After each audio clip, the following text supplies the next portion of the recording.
He's being a real contrarian. Yeah, Sam is really like. And like when you sleep in a chair, it's like a nap. It's like 1 hour to wake up. All right. And good to see you, man. Good to see you. Thanks for coming What's on. up, man? What's up, Thanks bro? so much for doing it, For dude. sure, guys. For sure. Awesome. Yeah, thanks for having me. It's great. We talked about you on the show. We showed your Instagram and stuff. It's like, in the AD. Oh, I wasn't gonna take a L on that. I had to post something next day. Get You gotta get You it. were smart. Yeah, it's a move, man. get some. But that was a foul. He just slapped you. Yeah. I was watching that in the green room on the road. I was just like, I watched on my phone on the MSG Go app, and I was just like, dude, he just hit Ron Baker in the face. You don't do that. Good for you, though, dude. I think in college I led the country in like face shots, flagrant ones. Still killer either. Boys, can we have you sit down? Let's do it. Chair? Do it. You and Sam will Awesome. chat for a little bit, then we'll do a little panel segment. Sweet. You didn't tell me there was a crowd. Nobody's gonna laugh. This is the biggest crowd we've had since the dude from Stranger I know, Things. it's a and sellout. I think this is actually bigger than the Caleb McLaughlin crowd. So, what's your road routine? You're on the road a lot. I'm guessing you're watching a lot of Netflix. It depends on the city you go to, as you can imagine. You get to Milwaukee, obviously, yeah, you're definitely gonna watch Netflix. Oh my God! You know, I actually don't. I've been to Milwaukee a few times. Not terrible. like Portland, it's like vampire weather, so it's like I know. you definitely don't want to leave the and the room. people are so fragile in Portland. Yeah. Which gets you more girls on the road, the sling or the hair? I'd say it's a close tie. I don't know. The broken face early in the year did me well. Davis and the foul. Baker got hurt.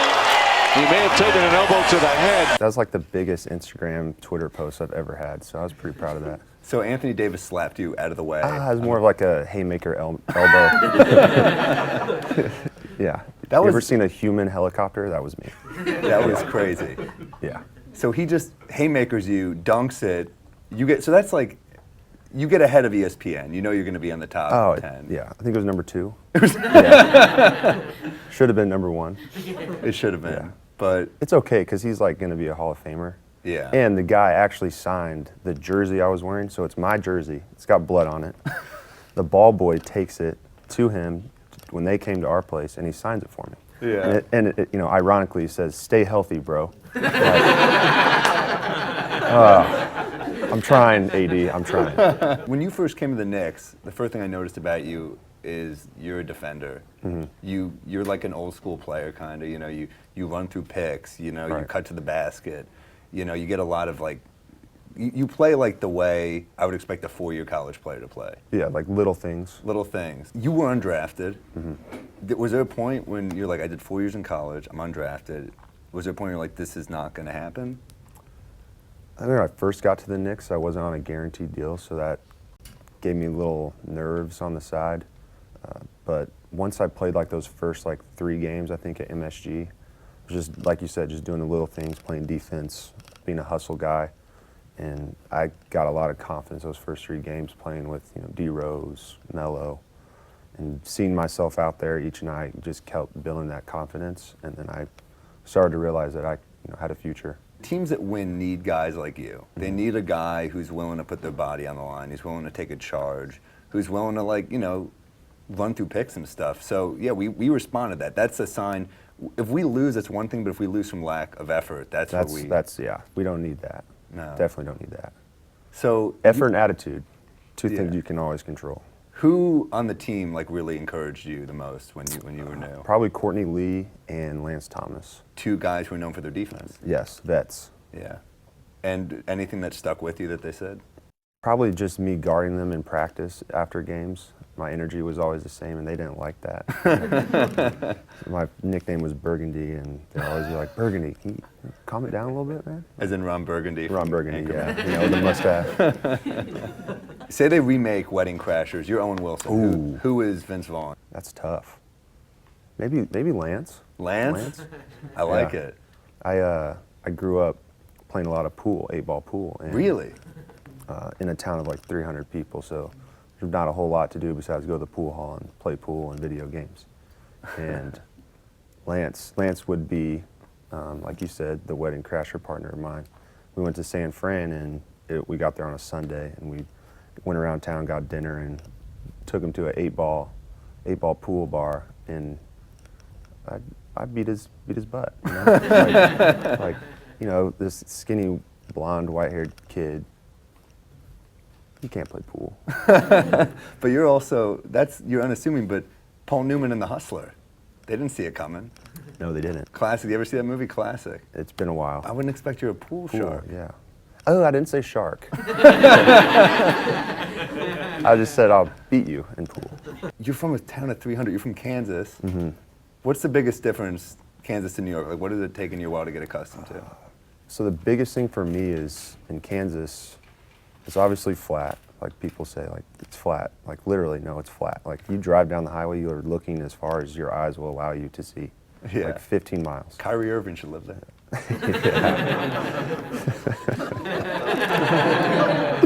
So the difference is in Kansas, I know where I'm going. I can see the sun, use the sun for directions. When you get to New York, you get off the subway and you're like, you got vertigo a little bit and you're like looking around. Do you ride the subway? And every now and then. I take the 1 train south. I live That's on the my Upper West train. Side. Yeah, it's great. Kind of getting a little frustrated because the 2-3 Express is having Brutal. construction. And Brutal. I don't like stopping 20 stops to get to Chambers Street to like go to Tribeca, so. Is that your area, Tribeca? I live in Upper West Side, but Me too. I like We should go to Barney Greengrass. Barney Greengrass. Okay. He goes to the games, that guy. Does he? Yeah, he's a big. I saw him at the game last night. He's a big fan. Okay.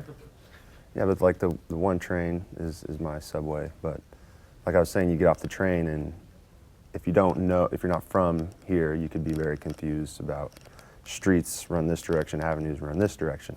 So I'm like looking around, there's like all these buildings and I can't find the sun. So I'm like looking around like, what direction is north? I don't know. Like, and then I start realizing like, oh, downtown, that's got to be south, right? So I like start figuring stuff out. Once you figure out the train system, like I feel like you pretty much figure out like everything you need to know about New York. You meet a lot of Definitely. characters down there, so. I've never heard a New Yorker say which way is north. No, literally, like Yeah. I'd be like, hey, O'Quinn, are we, you want to go to Westchester, head north? He goes, Ron, listen, don't talk directions with me. I'm from Queens, like just say right, left, up, down, okay? Yeah. So that's probably the biggest adjustment is like not knowing your whereabouts. And like Yeah. you start using like buildings for like directions and starting to get a little better. Yeah. So are you tight with O'Quinn as well? Yeah, we got a pretty good handshake. We got a neat handshake too. Do you? Yeah, I haven't seen that one. We got to get footage of that. it's pretty simple. Yeah. Yeah. So like, it's like a high five. So it's like high five, and then he does like a little like ballerina spin. I can't do it. Yeah, that's fine. The chair's in the way. Yeah. And then you just go like that, and then you never say a word to him the rest of the day. 6th time on the show, John Wallace. Oh man, 6 times? Yeah, I'm trying to keep the record. You know, Yeah. if anyone's approaching it, I'm trying to put it out of reach. So keep You are me by a coming lot. back, baby. Yeah, you're by a landslide. You are what Alec Baldwin is to SNL. You are to this show. Integral to the show. Also, we got nominated for an Emmy. So, yeah, you can clap. Steve Kerr, big quote, says the better the Knicks are, the better the NBA is, which I agree with. We need the Knicks to be good again. We need, like when the Lakers are good, when the Celtics are good, there's certain teams that I think need to be good. Well, obviously, I agree. When the Knicks are good, it's like this feeling in the NBA that everything's right. Right. And, Yeah. even though we haven't won the title since, '73, the years that we're good, it's just such an exciting time. The Garden is like beyond electric, and it's a great place to come. And not to say it's not a great place to come when we're not winning, but it just changed the whole landscape of the NBA when the Knicks are really good in title contending. I think I said this earlier. New York is a mecca of basketball, not only in this area but in the United States. So when teams come here, they look forward to being in New York City. I think most teams stay over the night after they play. And the energy here, well, for other reasons, but the energy here in New York, basketball-wise, is great, not only for guys like myself who are on the Knicks, but players that play for the Lakers, the Bucks, coming to New York and playing in front of a sold-out crowd. Yeah, there's something special about it. And also, like, I think about New York, like, people talk about, Jackie Robinson. They talk about, what he did for baseball. But what the 60s Knicks did for sports, I mean, because you have to play together to be a successful basketball team. That's right. And then when you have a mixed-race team that has the best chemistry of any team in basketball, that's symbolic of something bigger. It's a lot like this panel, you know? No, I think 100% to what you're saying. That's my big contribution. Wow. There is, I don't know. Yeah, I was thinking about this because you're town of 300, right? Yeah. Do you ever think just take the whole town to the Garden? Have you done that? That's like one bunker suite, I think. Right. Or it's like one box or whatever. Yeah. Man, you should do that. Think about it. That's I will not think about it. We got to talk about Zaza Pachulia. I want to talk. He was at the Garden. What a segue, Sam. I thought he was going to get it worse. You thought he was going to get it worse over the Westbrook thing? Yeah. Because he had the obviously injured Kawhi Leonard last year in the which switched the series up. The Spurs were up in that first game. He gets injured, the whole series is over. It's like there's a difference between being like a physical player, as you would know, and then there's a difference like when you're out there to be like harmful. Sure. And I'm thinking he's kind of flirting with that. a Wow. little bit. Well, I don't think it's flirting. He deliberately fell in the guy. I mean, and he's had some other incidents, but I mean, someone on Westbrook's team should have addressed him. Even if you get a fine or a suspension or whatever, you got to address that. Someone should have gotten his face. That has to be addressed. Even though you know that players aren't really going it to fight. has to be addressed. Yeah. If Ennis Cantor And was if on a the fight team, he happens, would it have. happens. But Oh my God. Yeah, but it has to be addressed. Yeah. You know, you can't let that continue to go on. It must be addressed. Steven Adams should have done it. That guy's like a warlock. He should have stepped in. You know? You're right. How does no one? It's on your team. It's like the game against when you guys played Cleveland and Frank pushed LeBron. Right. Ennis immediately got in his face. I mean, Right. that brings you guys together, doesn't it? Yeah, definitely from from a core standpoint, Frank's a rookie. He's getting all this, these people are challenging him because the draft and people thought we should have got this guy over him, and so that's tough for a rookie. And not only is he a rookie, he's 19 years old. So you see Ennis, who's been in the league for 8 years, I think, coming and address arguably the best player in the world to get off. My rook. This is my rook. Like, back up. Like we don't need you tweeting and talking about our player and getting up in his face. So, like you said, addressing stuff like that. That's huge. It's that Nick. Yeah, baby. It is. It's like prison. Take care of the new guy or whatever. I watched the show once. When I played, none of these guys looked dirty. That's to me. Right. And because that's just the way you play. They're Who just was playing dirty hard. when you played? Who was like the guy that we were like, look out for this guy tonight? I mean, your head was on a swivel the whole game when I played. Because if it wasn't, you got clocked with a weak side bump or something like. When you went through the lane back in the days, you were like a pinball. And you had to just brace your body as you cut through the lane because you were going to get bumped all the way through the lane. It's just the way it was played back then. And then, we also had the hand checking, so it was a completely different game back then. It's hard to, I can't really think off the top of my head anyone that was dirty. Everyone just played really hard. And hard fouls was like every game. You were a really good scorer. Who D'd you up, like really rough? See, I never really, because I had, I was going against Oakley and Larry Johnson every day in practice. Right. Yeah. So every game was easy. I mean, because every practice was hard. Right, yeah. No fouls were called, ever. Right. So my games were easy. Do you guys ever get celebrity lookalikes? I've had one encounter where I had my folks in town. We were walking through Times Square, and a guy came and patted me on the shoulder and goes, "Kuz, keep up the good work." You thought you were Kuzminskis? Yeah. Well, I'm not 6'9", and my hair's not curly. But thanks, man. Thanks for being a fan. Thanks for doing that in front of my Yeah. parents. Oh my God. Mom and Dad were like, "Oh boy, we got to get out of here." How about you? Who do you get? Lamar Odom. Yeah. Since we were young, yeah, man, all the time. I can see it. And actually, when we played in Miami, we would go out or dinner or something, the valet would give him my car sometimes. So, and so yeah, we'd have to exchange cars back at the morning practice. But it's all I don't see it. I think he's like a little bit darker than me. A little bit. I'm way better looking.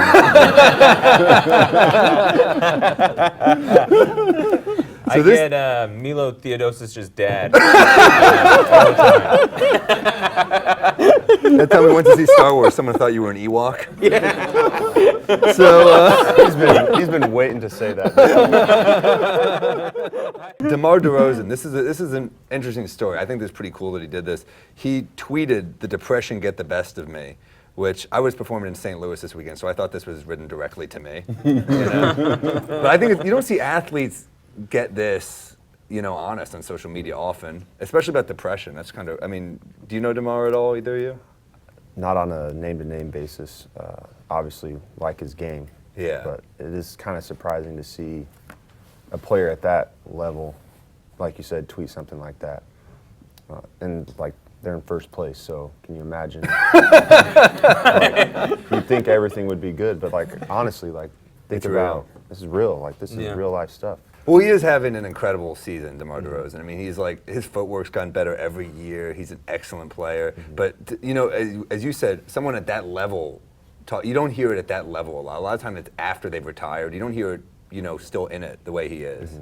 Well, yeah, but it's happy that he's sharing his story, because now whoever else may be affected, and most of the people probably who he's like reaching out to are not in the NBA. So now they can share their story. Right. Because when you bottle that stuff up, it's harmful. You got to let it out, and I'm happy he let it out, and hopefully it betters him. Yeah, and it's, as you said, too, at that level it makes a difference, because when it's someone that people are like, oh, your life seems great, and it's not, it's interesting. And he seems like a contemplative guy. Like, I've heard him in interviews, he seems like a very kind of thoughtful guy, so. A lot of kids, and like he said, like people that might be going through the same thing really look up to NBA players. So for him to do that is going to affect Yeah. a lot Absolutely. of Agreed. people. And such a high caliber player. Like Larry Sanders, that was a couple years ago when Right. he said he had depression. But for DeMar DeRozan, this is an all-star and a guy who was Right. in first place, who's playing so well. So yeah, going back to that point of like helping so many people out that have this, to see him as like your figurehead for this or whatever, that's great. What was that one player? He never even played in the NBA. Royce because White? Royce White, Right. yeah. Right. He couldn't- Yeah. Depression, I think he also had a fear of flying, which is like, Yeah. could you think of a worse thing to have when you know. need to travel every 2 days? Right. It's just also being like, and I hate sneakers. What chance do you have? I'm gonna open with some MVP talk. You immediately shut this down, John. I think, for the record, I think the MVP is James Harden right now, and I think he's been kind of. I think he could have got. I thought he was my pick last year, honestly. As great as Westbrook was, the triple-double, I thought his assist numbers were more impressive, and I think his jump shot separates him. I think Harden is one of the best ISO players ever. And I think the year that Curry got it, he was in the conversation too. So my pick is definitely Harden. It works like the way an Oscar works. We don't always get it when you should get it. Like Pacino shouldn't have gotten it for Scent of a Woman, but he got it. It's like that's kind of how it is with the MVP too. So he's my pick. But now Anthony Davis is coming on strong. But you said that's not even. Well, Anthony Davis definitely playing really good, but James Harden's team is leading the West, which is obviously the strongest conference right now. He's playing phenomenal. He's playing better defense. He's playing, he's sustaining his energy through the game, which I think he did a great job this summer of getting in even better shape because of what happened last year to him in the playoffs. I think D'Antoni's doing a better job of getting him rest during the game, especially with Chris Paul. They're able to take the bulk of running the offense from him. So, right now I think, there's 20-something games left. James Harden's going to win the MVP. Yeah. I'd be shocked if he didn't. Yeah. I'd be shocked if he didn't either. I think the most impressive thing about the Rockets is how they brought in CP3. Everyone was like, oh, there's not enough ball. They can't play together. Right. And now CP3 is playing in the second unit at the one. Right. And you got to give Harden a lot of credit for being able to allow a guy like that to come into your team and the way they're playing they're in first place. Like that's impressive. I don't know if they could beat the Warriors, but they're going to make it. They're going to make it interesting. Especially if they get home court. Which they might, and they don't have the firepower offensively as the Warriors, but I love their signings. I love the PJ Tucker signing. That guy. Joe Johnson. Joe Johnson. Yeah. ISO Huge Joe. sign. Dude, Yeah. Joe Johnson was a monster in the playoffs last year for Utah. Yeah, that's exciting. What do you guys think about the MVP? Like sometimes the MVP is a guy who's the best player on the best team, but sometimes it's the guy who makes the C+ team into a B+ team. Which do you guys usually lean towards the best team? Because there's the year that Nash took it from Kobe. But most Kobe had a valuable better player. statistical. It's like, honestly, when you look at MVP, like the most valuable player, like, would you say LeBron? Would you say he's the most valuable But that's the player? argument with Jordan. Then it's like, then why would Karl Malone ever win? That takes away. It's got to be who has the best impact each year. Don't you I think it should be most impacted player. Yeah. They should So you want to it. change the name? Well, now that they have, Just casually, I know. well, now that they have all these analytics, you know, the offensive efficiency and all that stuff. Like, that's another more evidence to give it to Harden because he's leading in all that Right. categories also. And I'm with you. LeBron could probably win it every year because Right. when it's all said and done, you know, no one's ever done what he's done. Like, you know, switch franchises and still take that team to the finals. So, I mean, obviously he's the most valuable player, but you know, this season I think James Harden's having a really, really good year and should get it. Yeah, that is funny. That is the way everybody talks about it with LeBron. Where they always just go, he's the best player in the NBA, but we got to give it to somebody else. Like, you know what I mean? Like, it's like, well, that's just a given. But who else fills the slot this year or whatever? I think it's almost impossible not to give it to Harden because he isn't first. So like that was Harden's argument last year when Westbrook won. It was like, my team's winning. What is your team doing? Yeah. Like I deserve the MVP. Who, you've guarded both. Who is a harder assignment? Westbrook, Harden. I just hope I get screened and we get switched. There's no hope. Yeah, 'cause both those guys are prolific. Offensive juggernauts. The worst thing coming out of a huddle is coach going, "You got Harden." Well, this has been a great People Talking Sports. Ron, thank you so much. John, as always, thank you. Anthony, keep watching People Talking Sports every week, and we'll see you again soon. Bad shoulder and all.